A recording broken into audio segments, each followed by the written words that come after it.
Ashley Miller woke that morning with a sense of faint excitement that had not left her since the night before. Her husband, Mark, was due back from his business trip this Friday on the 3 p.m. flight. Normally, she would greet him at home after work, but yesterday an idea occurred to her to surprise him by going directly to the airport. Romantic, unexpected, simply nice. They had been married for 4 years, and although routine was gradually devouring the romance, Ashley still believed these small details could keep the flame alive in their relationship. During breakfast, she reviewed the plan in her head. Her job as a manager at an import-export company in downtown Chicago didn't require her presence until the evening. She could ask for permission to leave around 2, get to O'Hare International Airport, and position herself at the arrivals gate with a smile and maybe some flowers. Mark liked to be welcomed in style. In general, he loved attention, compliments, and admiration. Ashley knew this and tried to live up to it. She poured herself coffee, took a bite of her toast, and glanced at the clock. 8 a.m. 6 hours until she needed to leave for the airport. She needed to close out all her work tasks to be able to leave early without any guilt. Ashley dressed quickly, choosing light-colored slacks and a white blouse, elegant yet understated. She applied a little more makeup than usual. She styled her hair in soft waves. She wanted to look especially good for Mark. At the office, the morning passed at its usual pace. Ashley checked emails, answered calls from clients, and coordinated shipments with partners. Her colleagues went about their business. Some discussed plans for the weekend, others complained about the workload. Ashley worked with concentration, trying not to get distracted by others' conversations. By noon, she had closed all urgent tasks, handed a couple of documents to her colleague Megan, and approached her director's office. Susan Vance was sitting at her desk, engrossed in studying some reports. Ashley knocked on the door and entered. "Susan, may I leave a bit early today?" "I need to pick up my husband from his business trip," she asked, trying to speak in a casual tone to not show too much excitement. The director, a strict but fair woman in her 50s, looked at Ashley with appraising eyes. "Are all the reports submitted?" she asked. "Yes, everything is ready. If anything urgent comes up, I'll be available," Ashley assured her. "Fine, you can go, but be here Monday at 9 sharp. "Of course, thank you." Ashley quickly gathered her things, said goodbye to her colleagues, and left the office. Outside, it was a warm May day. The sun was pleasantly warm. A light breeze rustled the leaves on the trees along the magnificent mile. Her mood was high, almost festive. She called a Lyft and headed for the airport. On the way, she checked the airline's mobile app. The flight was on schedule, with no delays. Perfect. Everything was going wonderfully. The ride to O'Hare took about an hour with the traffic on the Kennedy Expressway. Ashley sat in the back seat, looking out the window at the rapidly passing scenery and thinking about how happy Mark would be to see her at the airport. He loved being spoiled with attention. Lately, they had both been too busy with work. They barely saw each other, and conversations were reduced to everyday matters. Perhaps this gesture would be the start of something new. It would help bring back the closeness that had somehow been gradually slipping away. She arrived at the airport 40 minutes before the arrival time. She went into a Starbucks in the terminal, bought a cappuccino and a croissant, and sat at a table by the window where she could see the flight information board. The plane from London, which Mark was on, was already landing. Ashley finished her coffee, picked up her bag, and walked to the international arrivals exit. It was crowded for a Friday, the end of the work week, with everyone rushing about their business. Families greeted passengers with flowers and balloons. Some held signs with last names. Lovers embraced after being apart. Ashley settled onto a bench, not far from the glass doors where passengers emerged. From here, she had a good view. She definitely wouldn't miss Mark. The plane landed on time. Now she just had to wait about 25 minutes while the passengers deplaned and collected their luggage.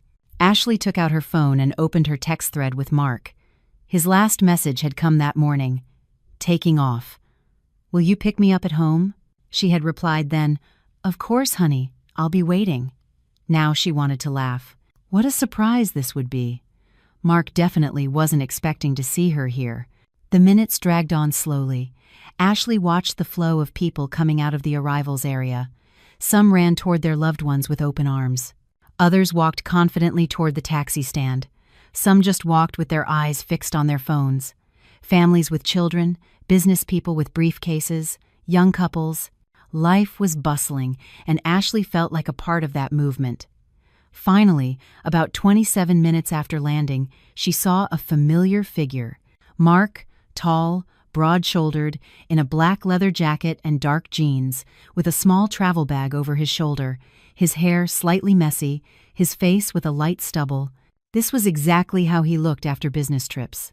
He walked with a confident stride, looking straight ahead, smiling. Ashley felt a knot of joy and anticipation tighten inside her. She was about to stand up, step forward, call out to him, but suddenly she froze. Mark was not walking toward the taxi exit. He was walking to the side, toward where a young, very attractive, slender woman stood, wearing a light beige coat and with long dark hair pulled back in a high ponytail. She was smiling, and not just smiling, she was glowing as if she were greeting the dearest person in the world. Her eyes sparkled, her lips stretched into a wide, sincere smile.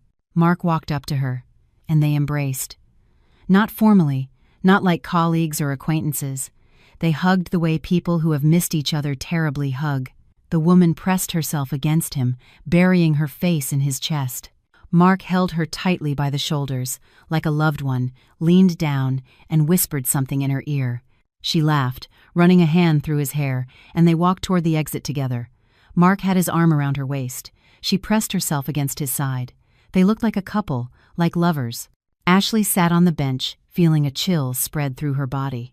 The cappuccino she had just drunk suddenly tasted bitter. Her hands grew cold, her mouth dry. Her brain scrambled to find an explanation. Maybe she's a colleague, maybe an acquaintance, but colleagues don't hug like that. Simple acquaintances don't look at each other like that.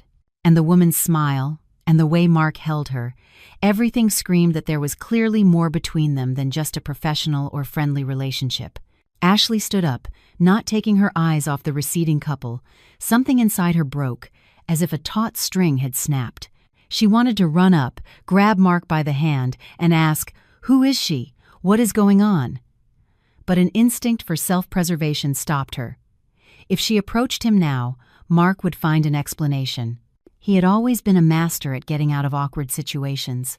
He would say something like, "This is Isabella, a colleague from another branch. I'm just helping her get into the city." Or, "Oh, you misunderstood everything. We're just friends." She was supposed to pick me up to give me some important documents, and Ashley wouldn't know if it was the truth or a lie. He would lie shamelessly and so convincingly. She would start to doubt what she had seen. She had to act differently. She had to understand what was really going on before giving Mark the chance to lie and cover his tracks. Ashley quickly walked toward the exit, keeping her distance. Mark and the woman walked unhurriedly, chatting about something, laughing periodically. They clearly didn't notice anyone following them. Ashley exited the airport building after them, trying not to lose sight of them but not getting too close. The couple headed toward the parking garage. Ashley stopped at the taxi stand, took out her phone, and pretended to check messages, watching them from the corner of her eye. Mark and the woman approached a silver sedan. The woman took the keys out of her coat pocket and pressed the fob.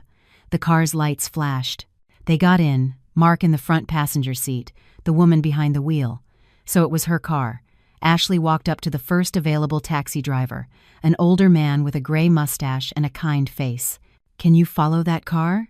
she asked, nodding toward the silver car that was already starting to pull out of the parking spot. The taxi driver looked at her in surprise, raising his eyebrows. "Are you serious?" "Yes. Just don't lose them, please. I'll pay whatever it costs." Ashley tried to speak firmly so he would understand she wasn't joking. The man shrugged but started the car. "Okay, get in. Just if they notice us and start speeding, I'm not responsible for the consequences." "Understood." Ashley got into the back seat. The taxi pulled out, following the silver car at a discreet distance. Ashley stared out the window, feeling her heart pound. She didn't know what she expected to see, but she needed to know where they were going, what they were doing. She needed to understand if her suspicions were true or just a horrible coincidence. The silver car headed toward the Lincoln Park neighborhood. They drove for about 20 minutes. Ashley didn't take her eyes off them, watching as Mark occasionally turned to the woman, saying something. She would laugh, keeping her hands on the wheel. They looked relaxed, happy, as if there was nothing wrong with what they were doing. Finally, the car stopped near a modern apartment building on Clark Street. The woman turned off the engine. Mark got out of the car, took his bag from the back seat. The woman got out too. They walked toward the entrance of the building together. Ashley saw Mark place a hand on the woman's back, guiding her forward. They went inside together. Ashley looked at the taxi driver. "Please wait here. Don't leave." "How long?" "I don't know. Maybe 10 minutes, maybe longer. I'll pay you for the waiting time." The taxi driver nodded, turned off the engine, and leaned his seat back, clearly preparing for a long wait. Ashley got out of the taxi and walked closer to the building. There was a small park across the street with benches. She chose one with a good view of the entrance and sat down. She waited. 30 minutes passed, then an hour. Ashley sat motionless, feeling the cold spread through her body. Not from the wind, but from within. The reality was becoming clearer and clearer. Mark wasn't just coming back from a business trip, he was coming back to another woman. And this woman wasn't just some acquaintance. She was someone he saw regularly, someone he spent time with, maybe someone he had even been with during this business trip. Not in London, but here with her. Ashley took out her phone, opened Instagram, started searching, found Mark's profile, opened his friends list, scrolled through it, and then she found her. Isabella Hayes. Profile picture. The same woman from the airport. On her page there were posts, photos from cafes, walks in the city, selfies, and in some of the photos, Mark was there. Not directly in the frame, but his reflection was in a window. His hand was in the shot, his silhouette in the background. Posts from several months ago. This wasn't a recent affair. It was something that had been going on for a while. Ashley felt nauseous. She closed the app, took a deep breath. She needed to think, to figure out what to do next. She could go up there now, knock on the door, confront them. But what would that achieve? A scene, yelling, excuses. Mark would find the words, convince her of something, and she would again be left with no proof. She didn't need proof. She needed facts he couldn't refute. Ashley stood up, went back to the taxi. "Can we go now?" she said to the driver. "Where to?" "Home." The taxi started moving. Ashley stared out the window, feeling tears well up in her eyes, but she didn't let them fall. Not now. She would cry later. Right now, she needed to think, to plan, to act. On the way, her phone buzzed. A message from Mark. Landed. "Traffic is a nightmare. I'll be a little late. Are you home?" Ashley looked at the screen. He was lying. Lying as easily as if it were the most natural thing in the world. She replied, "Yes, I'm home. Don't worry, I'm waiting for you." Short, neutral. She didn't need to show she knew anything. Not yet. The taxi dropped her off at her house in the Lakeview neighborhood.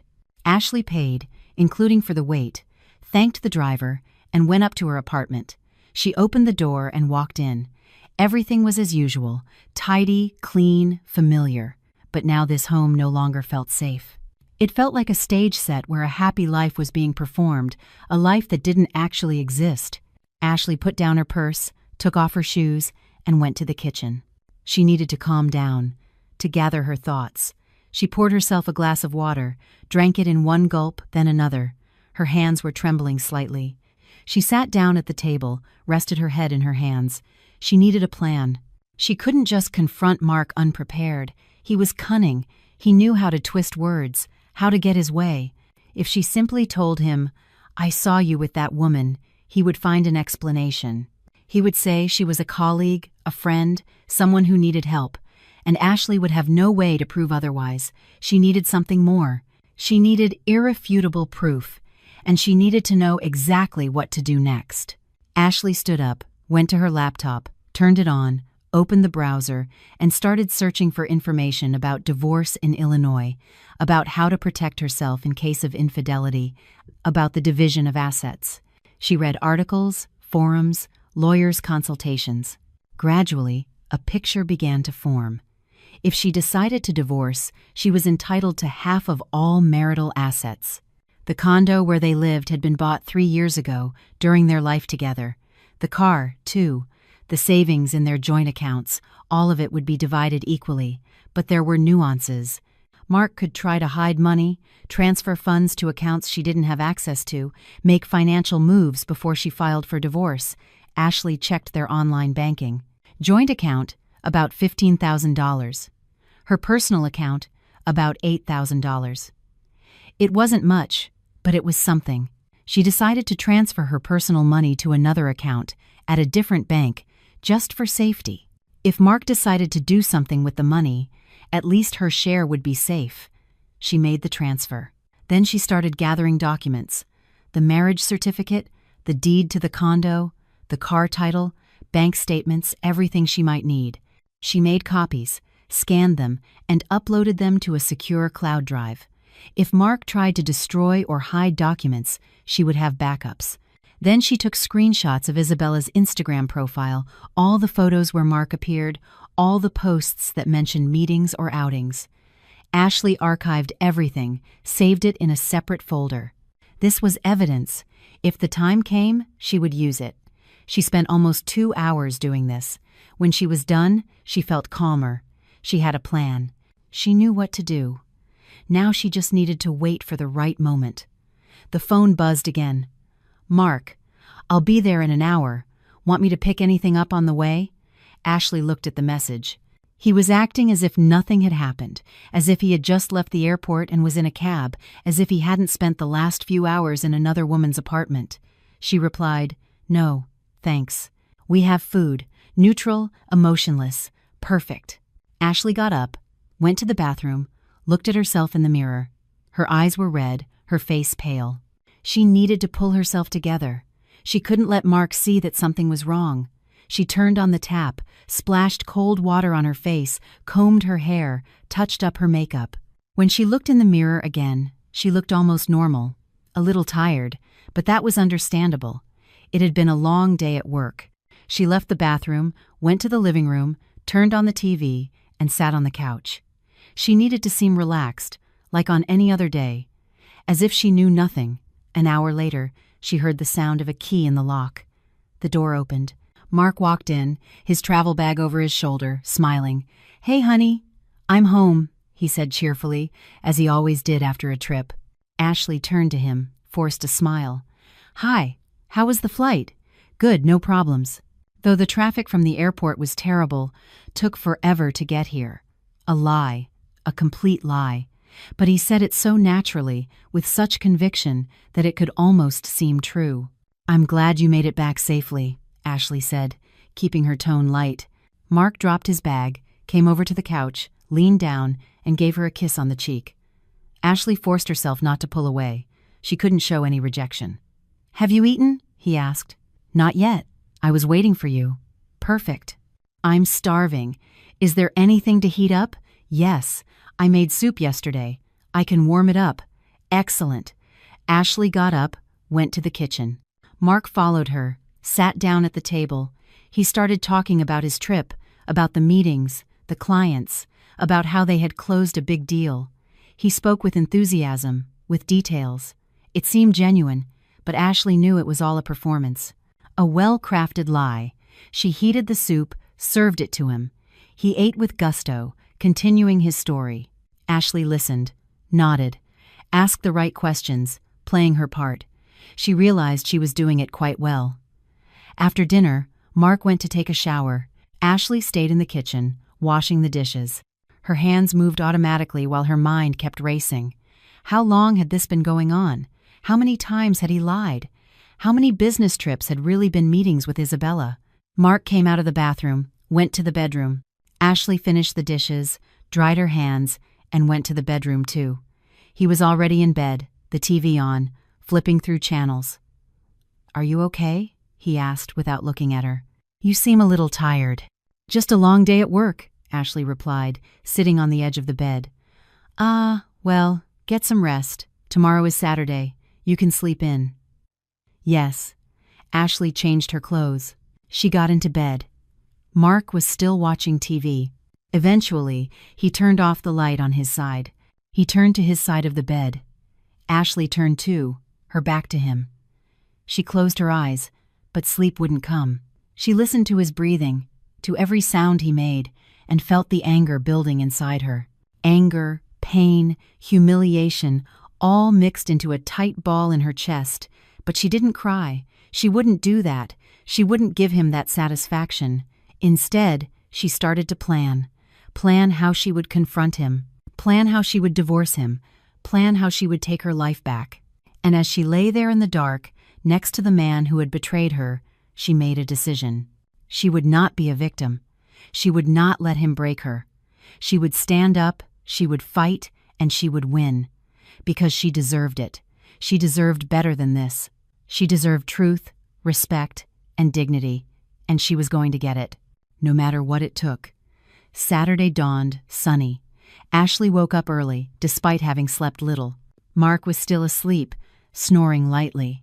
She got up quietly, left the bedroom, went to the kitchen, made coffee, and sat by the window. The city was slowly waking up. People walking dogs, morning runners, the occasional car passing by.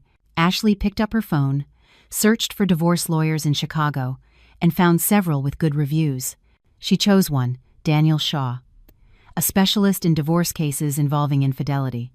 She read the reviews. Satisfied clients, won cases, professionalism. Perfect. She wrote an email. Good morning. My name is Ashley Miller. I need a consultation regarding a divorce. My husband has been cheating on me. I have proof. Could I meet with you as soon as possible? She sent the message. She put the phone down. She didn't expect an immediate reply. It was Saturday morning. But at least she had taken the first step. Mark woke up around 10. He came out of the bedroom, yawning, his hair a mess. He went to the kitchen, saw Ashley by the window.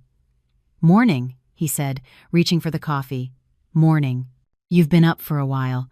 A couple of hours. Couldn't sleep? No. Mark poured himself coffee. He sat down across from her.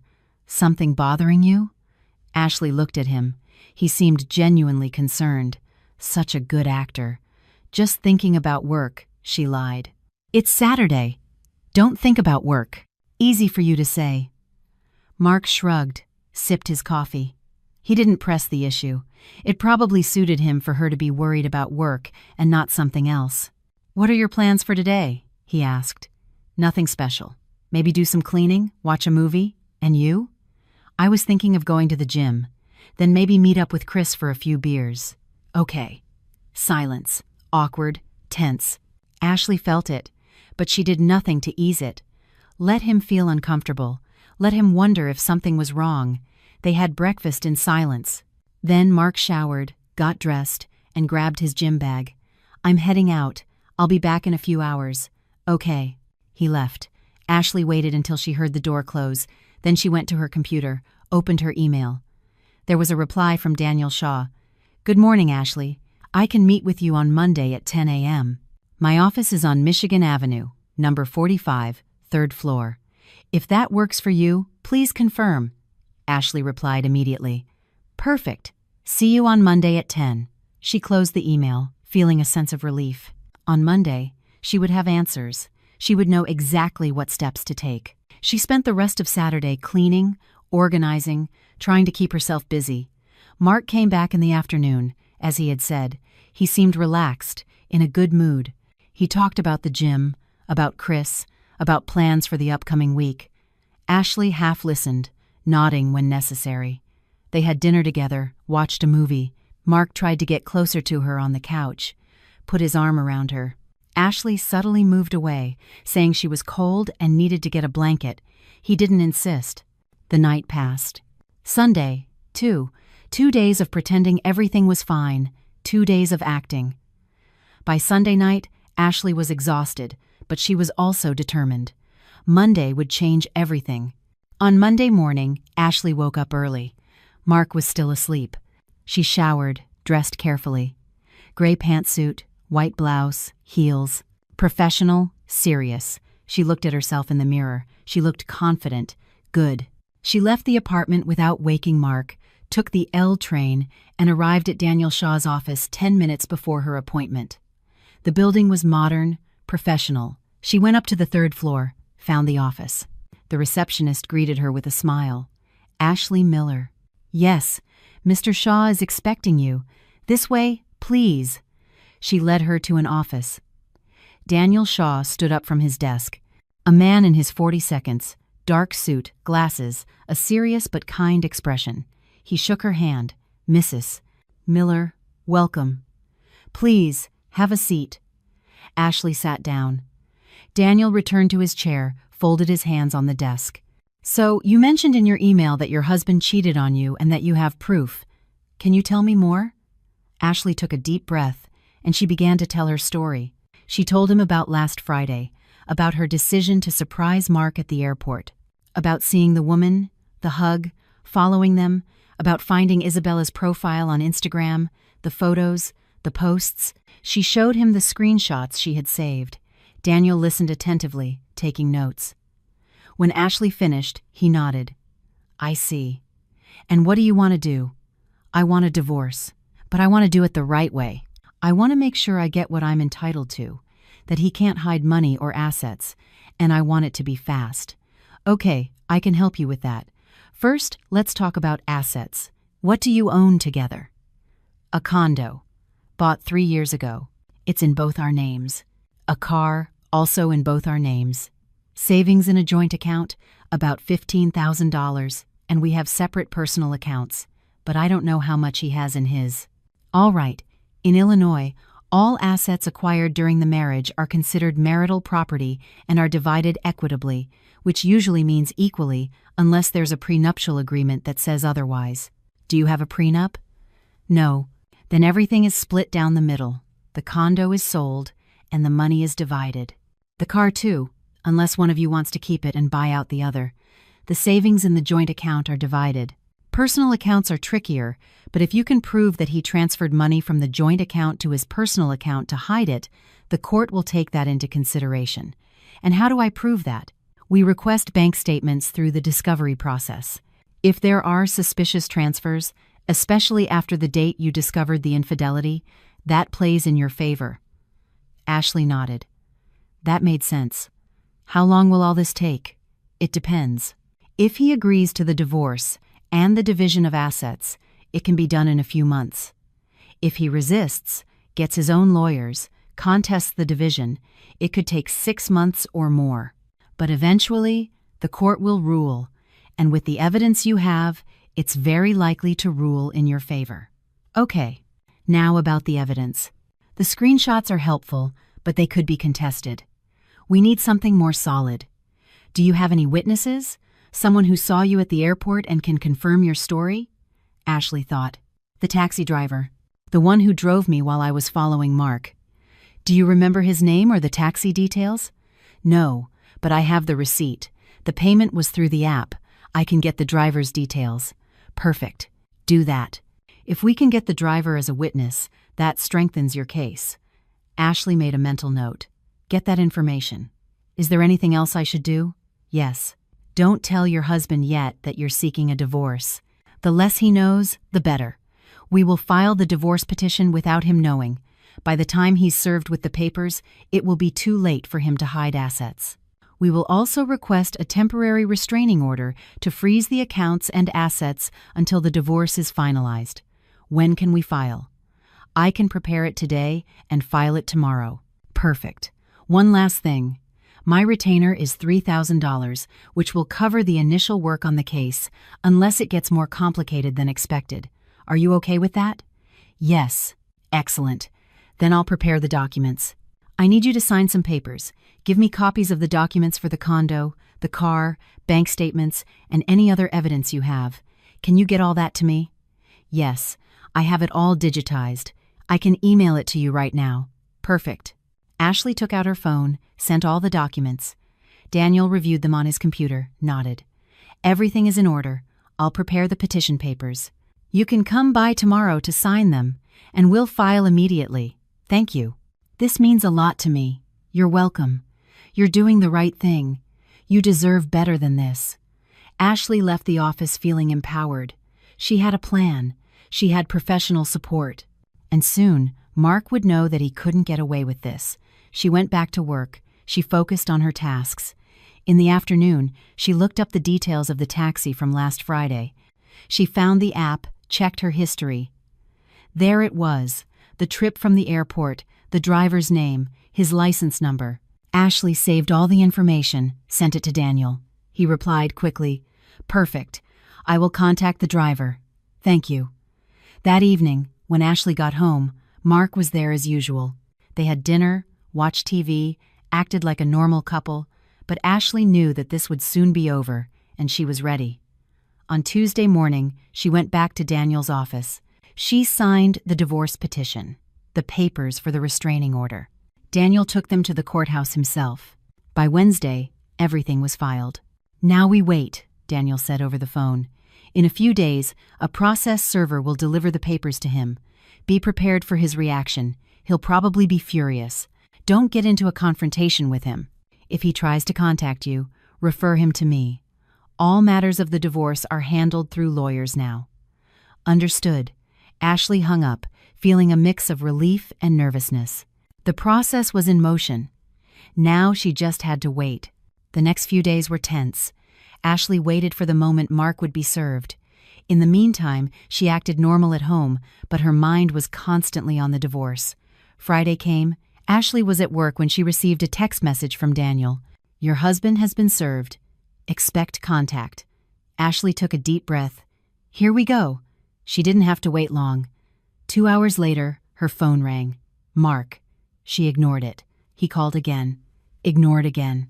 Then a text message came through. "What the hell is this? A divorce petition? Are you kidding me?" Ashley didn't reply.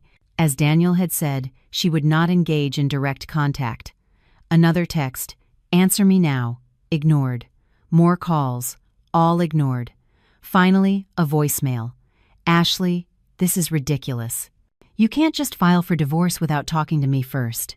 We need to discuss this. Call me." Ashley deleted the voicemail without listening to it completely. She didn't need to hear his excuses, his anger, his manipulations. Instead, she sent a single text message. "All communication regarding the divorce will be handled through my lawyer, Daniel Shaw. Here is his information." And she attached Daniel's contact details. Mark replied almost immediately, "Are you serious? You won't even give me a chance to explain." Ashley didn't reply. She blocked his number. That evening, when she got home, Mark was there. He was waiting for her. As soon as she walked in, he stood up from the couch. "Why did you do this?" he demanded, his voice loud, angry. "You know why," Ashley said calmly, closing the door behind her. "No, I don't. You filed for divorce without even talking to me. There was nothing to talk about."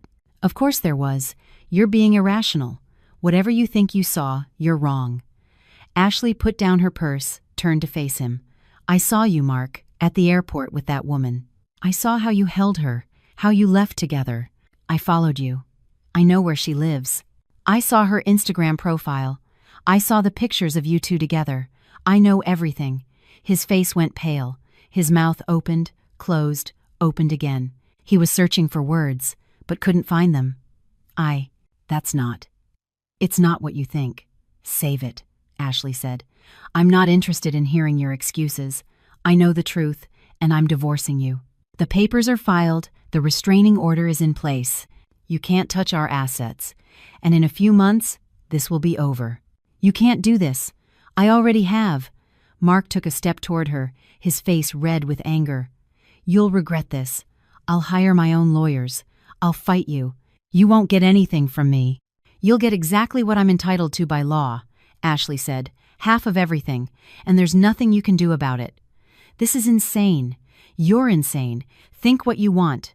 All future communication goes through the lawyers." Ashley walked past him, went to the bedroom, closed the door, and locked it. She heard Mark yelling outside, pounding on the door, but she didn't open it. She would not get into this argument. She would not give him that satisfaction. Eventually, the yelling stopped. She heard the front door open and slam shut. He was gone. Ashley sat on the bed, trembling. It had been hard, but she had done it. She had told him the truth. And now, the legal process would take care of the rest. She picked up her phone, sent a text to Daniel. "Mark confronted me. He was furious. threatening. "I stood my ground. All communication through you," Daniel replied. "Well done. That's exactly what you were supposed to do. Let me handle the rest." Ashley lay back on the bed, closed her eyes. The worst was over. Now she just had to wait for the process to run its course, and eventually she would be free. A week passed. Mark did not return to the apartment. Ashley assumed he was staying with Isabella, or maybe a friend. She didn't care. In fact, it was a relief not to have him around. Daniel kept her updated on the progress of the case. Mark had hired his own lawyer, as he had threatened. His lawyer had responded to the divorce petition with a counteroffer. Mark wanted Ashley to withdraw the petition, to try couples therapy, to give their marriage another chance. Daniel sent back a firm response. No. Ashley was determined to divorce. The court would proceed as planned. Mark's lawyer responded again, this time contesting the division of assets. He argued that Mark had contributed more financially to the marriage, that he deserved more than 50%. Daniel refuted this with bank statements, showing that they had both contributed equally, that Ashley had paid many of the household bills, that her salary was comparable to Mark's. The back and forth continued for days, but Daniel was good at his job. Every argument from Mark's lawyer was countered. Every attempt to delay the process was shut down. In the meantime, Ashley continued to gather evidence. She remembered that Mark had a work laptop that he sometimes brought home. She wondered if there was anything on it that could help her case. One day, when she knew Mark was out, she went back to the apartment. His laptop was still there, on his desk in the study. Ashley turned it on.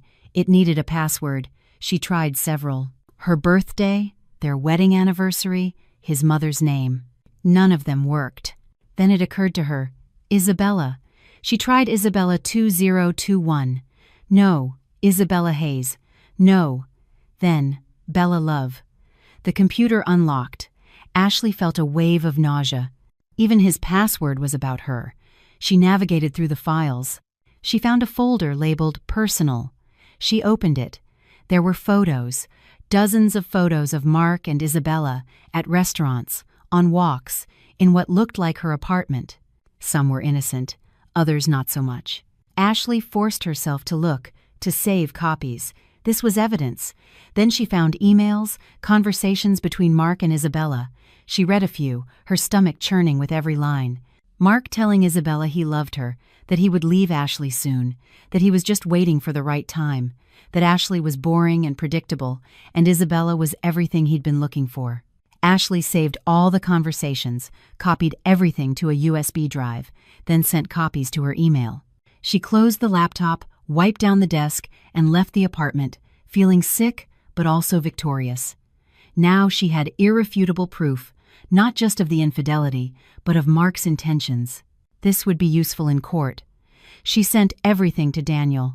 He replied quickly, "Excellent work. This seals the case. He has no defense with this evidence." Ashley felt a sense of relief. She was closer to her goal. The days continued. The court set a date for the divorce hearing, 6 weeks away. Daniel prepared her. He explained what to expect, how to present herself, what to say. Ashley listened carefully, took notes. She was determined to be fully prepared. In the meantime, Mark continued to try to contact her. Calls, texts, emails, all ignored. He even showed up at her office once, but security wouldn't let him in. Ashley had informed her employer of the situation, and they had been understanding and supportive, ensuring he couldn't harass her at work. Olivia, Mark's sister, contacted Ashley. They met for coffee.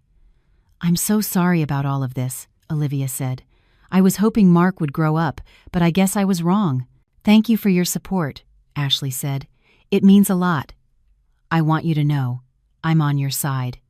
What he did was unforgivable, and Mom and Dad know it too. They're so disappointed in him." "How are they?" "Devastated. They really cared for you. They thought you were perfect for Mark, and now, well, they're furious with him." Ashley nodded. It was comforting to know that Mark's family wasn't blindly on his side. "Is he going to fight you in court?" Olivia asked. "His lawyer is trying, but we have solid evidence. I don't think he can win." "Good.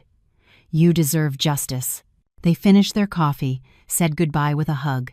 Ashley felt grateful for Olivia's support.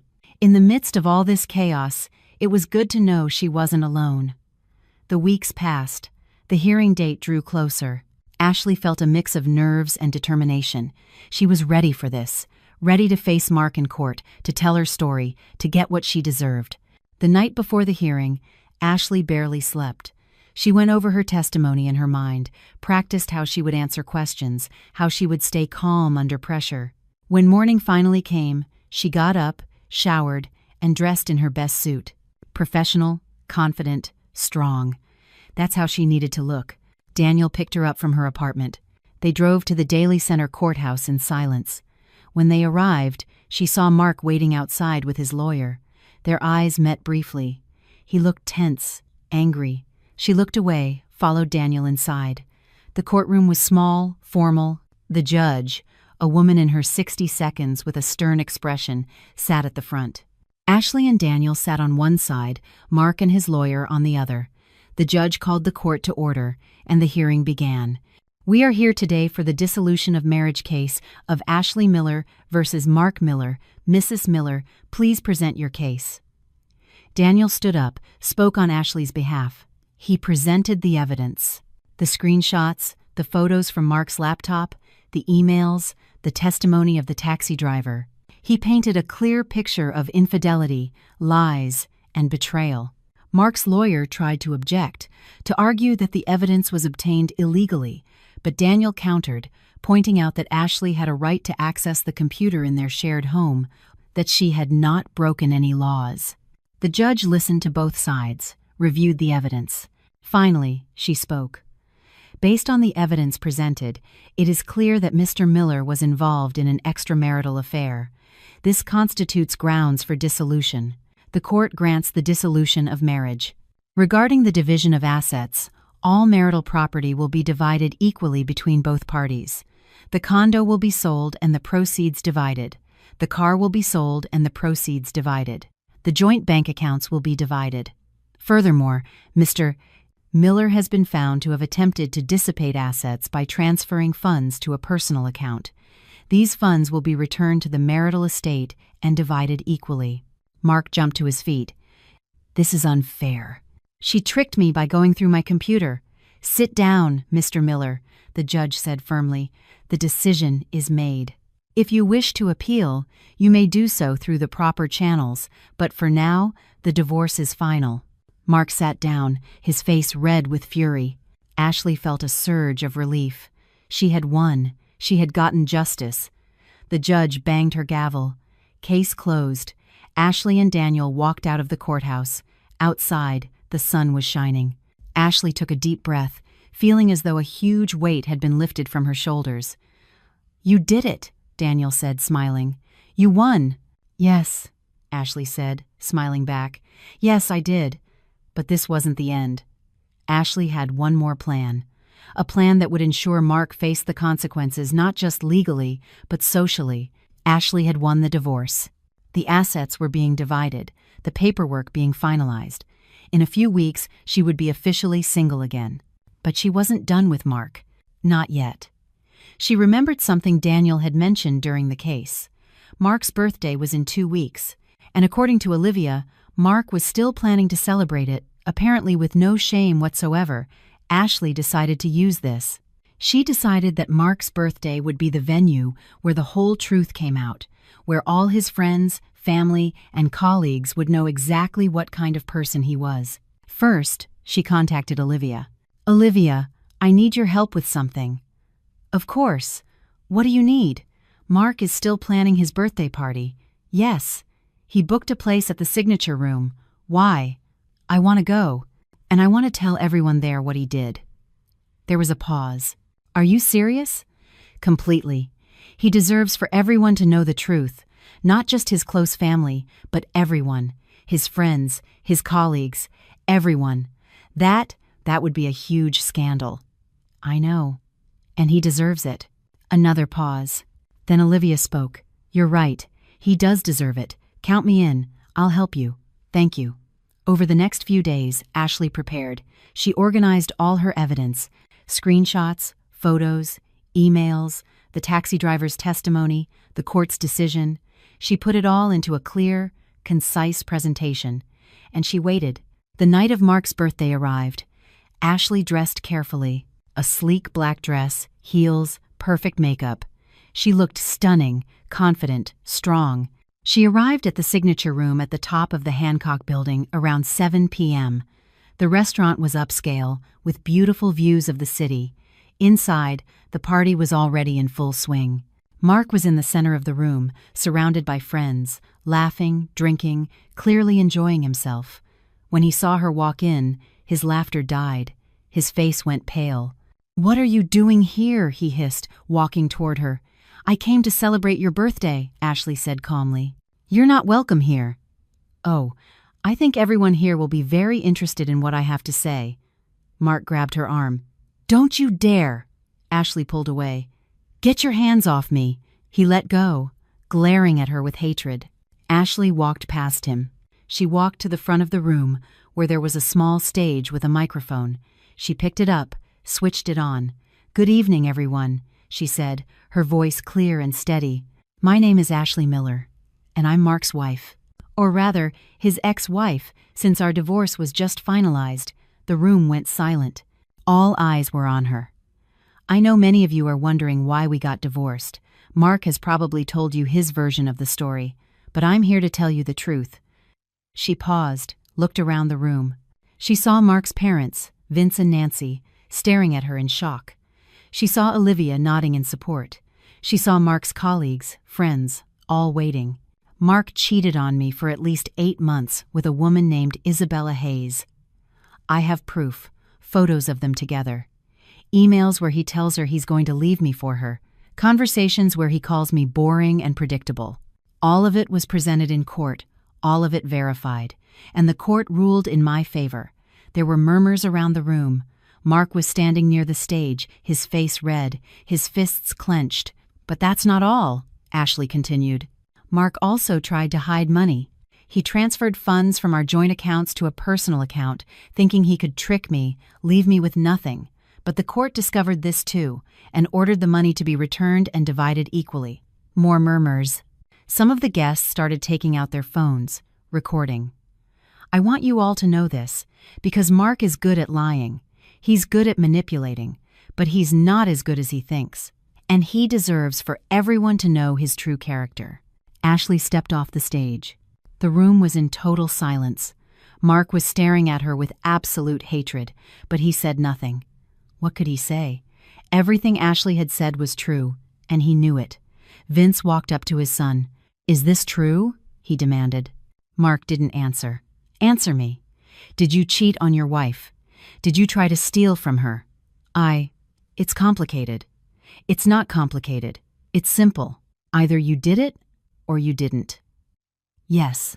Okay. Yes. I did it." "Happy?"